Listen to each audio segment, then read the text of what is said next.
My cat, Oreo, is the best poker partner I've ever had. Hands down, no pun intended. Don't let those old Coolidge paintings fool you. Dogs really don't know what the hell they're doing once you sit them on that rickety ladder back chair, and their paws just aren't made for holding the cards steady. Trust me. If you want a reliable means of collusion in a game of Texas Hold'em, British Shorthairs are the way to go. Of course, it also helps that Oreo can talk now. Last month my boyfriend, Mark, came into the living room while I was watching TV. He didn't sit, which was the first red flag. The second came in the hushed form of those infamous 4 words, "We need to talk." There was a program playing, some roundtable discussion where the panelists debated the ideologies of Buddhism. My finger grazed the remote's mute button, but I kept the volume on, hoping the panelists' words would eclipse Mark's. It didn't work. "It's not you, Trevor, it's me," he began, right before telling me how I made everything about myself and he just couldn't take it.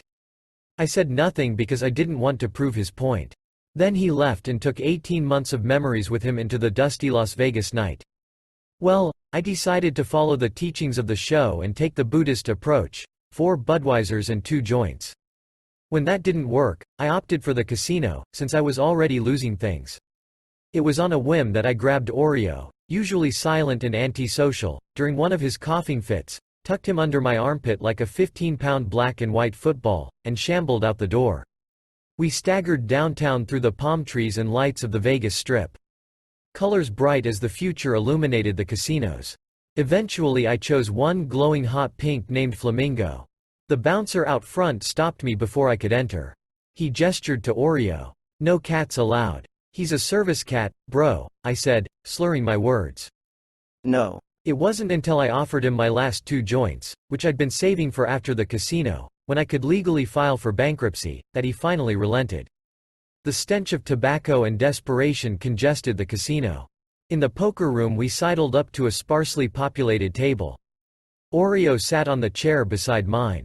After I exchanged my life savings for a pile of black tokens, he wobbled on his hind legs, flopped his paws down on the emerald felt, and coughed on the stack of poker chips I'd split with him. "My friend's playing too," I interpreted. The dealer, a 20-something in a green visor, looked askance at my cat, probably wondering how we'd evaded the bouncer, but what could he do? We were already inside. He gazed over the top of my head as though seeking another, less persuadable bouncer. Still, when dealing, he shrugged and jokingly tossed 2 cards to Oreo, who pawed at them and coughed. The game proceeded like normal, with all of us raising our bets, folding when appropriate. I moved Oreo's chips to the table's center, just to get that loss out of the way early. It wasn't until the dealer was collecting our cards that I bothered to flip Oreo's hand over. Imagine our faces when we saw my cat sitting on a royal flush. Technically, because I had gone all in with Oreo's chips, the dealer had no choice but to declare Oreo the winner of the round. With a smile, I snatched up our winnings. We all thought it was a fluke, until the next game when Oreo had 4 of a kind, all 6s. Then the dealer politely asked us to leave. Standing there on the sidewalk, $600 richer than before because of my cat, I hugged Oreo. And that's when, for the first time, he spoke, his voice like a squeaky toy. "Let's go again." That shit was too easy. Understand? I was cross-faded at the time, blissfully numb in a stupor of alcohol and weed, so my cat speaking never seemed that far-fetched. We jaywalked to Bellagio, with its air-conditioned rooms and more lenient cat policies. Oreo perched on my shoulder like a pirate's parrot as we devised our poker tells. When we were at Bellagio and Oreo purred like a '92 Camaro, I knew to fold. And at Caesar's Palace, when he bent down and licked his crotch, I sat back and awaited his royal flush. Suddenly the center strip unfurled before us like uncharted territory, and we spent the next 3 weeks exploring. The only casino we didn't try was the Mirage, Mark's workplace. The place we met. Upon leaving Flamingo we made a pact. Oreo keeps his talking a secret, and I give him 75% of our winnings. What he needs with all that money is beyond me, though once, I swear I smelled something in the kitchen that wasn't Meow Mix. Today is Sunday, which is bad for 2 reasons. The first being that Mark and I had our we days on Sundays, when we went shopping or ate out or performed karaoke for drunk strangers. The second being, it's been 1 month, to the day, since our breakup. Meaning, I need a distraction. Oreo lazes on the couch, holding a can of seafood pâté that I don't recall purchasing. The TV is tuned to QVC, where a woman is advertising vacuum-sealed barramundi. Crazy shit, huh, kid? He asks when I flop down next to him. They think of everything. Yeah, neat. Where's your phone? He asks, yellow eyes glued to the screen. I need that. I squeeze the cushion. Hey, let's have a wee day. I can hear my neediness. How about we go to the casinos? Hell no. We've been every day this week. Which is true. In this last month, Oreo and I have been approached by strangers who've heard of our status. Rivals from neighboring cities, sponsors who want to design t-shirts using Oreo's likeness. So much for what happens in Vegas. Come on, I plead. Oreo ignores me. I grab my phone, dangle it like a treat. Fine, you can have all the barramundi you want, I lie. And I'm surprised, after all this time, how easily he folds. At Flamingo the bouncer holds out his hand. Hold it, he says, and points to a sign that wasn't there last night. On it is an artist's rendition of Oreo, 10 pounds overweight. 2 words orbit his head. No cats. What the hell? We were just here yesterday, I protest. New day, new policy. No cats. He says, folding his arms over his chest. But Owner said so. You got a problem, you take it up with him. he doesn't even budge when I offer him a joint. Son of a bitch. Oreo squeaks as we stalk off. I left QVC for this? Relax, I tell him. It's just one casino. But when we try Caesar's Palace and Bellagio, they've got the same anatomically inaccurate anti-Oreo signs, the same muscle-bound bouncers standing between us and a brighter, greener future. Owner said so, the Bellagio guy reiterates. It was in the newsletter. Later, Oreo issues some not-so-nice comments regarding the newsletter and where the owner can shove it. It's getting late. The color has drained from the sky. The nightlights of the city wash over me and Oreo, bathing us in muted hues. As we're heading back home, he abruptly slaps his tail against my back. I stop and follow his eyes across the street to an oasis of palm trees and a miniature waterfall. The one casino we haven't swindled, the Mirage. Memories of Mark return in waves, so many it feels like I might drown. There's one I can't shake.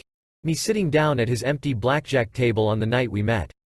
After I lost 4 games in a row, Mark's white teeth appeared as he said, busted. And I'd replied, you mean the game, or checking you out? He loves telling that story. Loved. No, it's probably the same thing there, I say. Oreo dangles his paw in my face. His claws emerge on command. Humor me, kid. So we jaywalk to the Mirage. There is no sign out front. The bouncer glances at us, nods, tells us to enjoy our night. And just like that we're in. Oreo scoffs. Guess this place didn't get the newsletter. Though I hate myself for it, I can't help but check Mark's old blackjack table on our way to the poker room. In his place a blonde croupier is dealing. Somehow it's not a relieving sight. In the poker room Oreo picks our competition. He's got a nose for sniffing out weak players, says they smell like piss and Bud Light. That's how we wind up at the table of a bald man with a beer gut. I'm so busy sizing him up that I almost miss my name. Trevor? The dealer stares at me. Mark. My mouth dries up trying to form a response, but then his eyes soften. Hi, Oreo. My cat, our cat, jumps onto the table. Mark makes a show of rubbing his belly. Oreo, the little actor, purrs and curls his tail. What are you doing here? My brain has the words, if my mouth would only cooperate. We're short-staffed in here tonight. Mark says, reading my thoughts like only he can. His tone is matter-of-fact, impersonal. You were wondering, right? My fingers are shaking. I'd like to play, I say, nodding to his cards. It doesn't feel as good as I'd imagined, ignoring his question. The man beside us perks up, ready to go. I empty my pockets on the table and Mark converts the cash into chips. Sure. He gives Oreo one last rub. Go on, you. No, he's playing too, I say. Mark blinks. Something crosses his face, some emotion that clouds the sunshine of his eyes. Hold on. Are you the ones who got that stupid no-cat policy started? You and Oreo? The bald man leaves to take a call, tells us he'll only be a minute. My lips hover around the shapes of 1,000 words. Somehow they settle on. What no-cat policy? No one told us about that when we came in. Well, no. Mark says. Because we all thought that newsletter was bogus. We haven't had any incidents here of anyone using cats to cheat. He's staring at me but I can't meet his gaze. Oreo meows unconvincingly. Mark frowns. Oh, Trevor, please tell me you didn't. Sorry, that was the wife, Baldy says, pocketing his phone. Y'all ready to play? Oreo slinks into the seat beside me, and Mark's question once again slips into the void. Oreo and I forfeit the first few games, as usual, to lull Baldy into a false sense of security. Busted, Mark says the fourth time we lose, out of habit surely. But it makes me wonder if he's waiting for my response. Waiting for me to say the magic words from our love story. Waiting for me to make everything right. I nudge my stack of chips over to Oreo. I'm gonna sit out for a bit. He opens his mouth to argue but knows better, plays it off as a yawn. Oreo and Baldy get their cards. As they're weighing their options, I stare at Mark until he's forced to acknowledge me. What? He says. Oops. I pretend to look away. Busted. But the come on doesn't work in reverse. Mark rolls his eyes, deals another card. Nothing? No reaction? I feign indignation. He sighs, deals a fourth. What would you like me to say, Trevor? It occurs to me that I have no idea. Why did you leave? I ask. I told you already, didn't I? Mark deals the fifth card. I can't keep a ship afloat if it's full of holes. I can only patch up so many. I don't need patching. This time the indignation is real. He turns to me. I want to believe that, Trevor. Really, I do. Before I can respond, something in my peripheral vision stops me. I look to see Oreo moving our entire stack of chips forward, thousands of dollars worth. He's all in. So is Baldy. Panic twists my organs like balloon animals. What are you doing? I demand, to which he responds by licking his paw and rubbing his face, the straight flush signal. He reveals his cards, 10-6, all diamonds. Then leaps onto the table, slinks behind the winnings, pushes them forward. Not so fast, bucko, Baldy interjects, dropping his cards. Ace-10, all hearts. Royal flush. Oreo stares, opening and closing his mouth. It reminds me of the time he ate some peanut butter. The only thing he's eating now is crow. Come to Papa. Baldy reaches past Oreo and collects our chips, the culmination of a month's worth of poker games. Oreo, I say, surprised at how even my voice is. I don't think the realization's hit me yet that we've lost all our money. Shit. He hisses. He says it again, raking a paw across the table. His claws leave ghostly indents in the felt. Mark stops collecting cards. The ace of hearts falls from his grasp. He turns to our cat. Did he just talk? But Oreo is like this casino, a mirage, already off his chair and heading for the exit. And I'm right behind him. It takes everything in me not to peer over my shoulder for one last glimpse of Mark. The TV is still on when we get home. It's the only sound in the house. Oreo hasn't spoken since we left the mirage. When we returned he ran ahead of me, through the cat door, and disappeared. Which is why I'm surprised to see him now, 30 minutes later, walking on his hind legs, dragging a plastic bag overflowing with cat food. Later, kid. He says, heading for the door. I lean over the arm of the couch. What's going on? What's it look like, numbnuts? Oreo snaps. I'm leaving. I know I should be mad. He lost all my money and now he's splitting? Maybe it still hasn't registered because I only feel an emptiness. I'm being left, again. You can't go, I say, desperate. We've got a match scheduled tomorrow. We could get the money back. Oreo shakes his head. It always has to be your way, doesn't it? I recoil. Mark said the same thing last month. Verbatim. I try to recall where Oreo was during the breakup. Outside? In the room? I didn't even want to go out tonight. Oreo says. You didn't even listen to me. You're right, I'm sorry. I'll get you that QVC food, I promise. Too late now. Come on. Don't be like that, I say, and realize my cat is breaking up with me. I also realize I didn't even try this hard to keep Mark around. We can still work this out. He stops, looks me in the eye. Look, kid, it's not you, it's... His words are cut short when he starts coughing. It sounds worse than it ever has, a rumbling noise like a lawnmower that won't start. He hunches over, arches his back, and retches, producing a hairball the size of my fist. The unfinished sentence joins Mark's in the void. Not that I mind. I'm sure I can fill in the blank.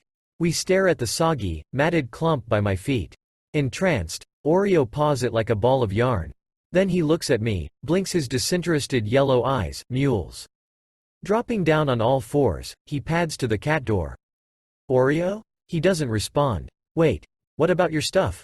But he's already gone into the night, leaving the cat door flapping. Silence clutters the room. Hey, where the hell do you think you're headed? Get back here. The words aren't mine. Instinctively, I grab the TV remote, wield it like a scimitar. But when I turn around, there's no one there. Then the voice comes again. Goddamn mangy fleabag. And that's when I look down. There, smack dab on the polyester rug, the hairball is speaking, unleashing a stream of invective, cursing Oreo's mother and his intelligence and accusing him of being born out of wedlock. All in the same squeaky toy voice Oreo's been using for the past month. My real poker partner. Disoriented, I shake my head, catching a glimpses of the TV. And something comes to me, said by one of those panelists last month, just after Mark walked out.